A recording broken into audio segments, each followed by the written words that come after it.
How to fix Spotify taking up so much storage on your device. Hi everyone, I'm here to assist you today. Without any delay, let's jump right in. First, open Spotify on your device. Make sure you're logged into your account, then click on your profile at the top left corner of your screen. Here, click on Settings and Privacy. After you click on Settings and Privacy, it will lead you to this page. In here, click on Data Saving and Offline. After you've clicked on Data Saving and Offline, simply scroll down and you'll find Remove All Downloads. Press on Remove. Then press on Remove again. Your downloads will be removed.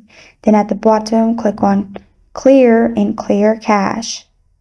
Then press on Clear Cache again. After that, you're good to go.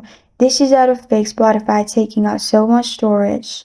Thank you for joining me today. If this video helps you out, please leave a like and subscribe for more. Got a question or want to suggest the topic? Comment below. Thank you for watching.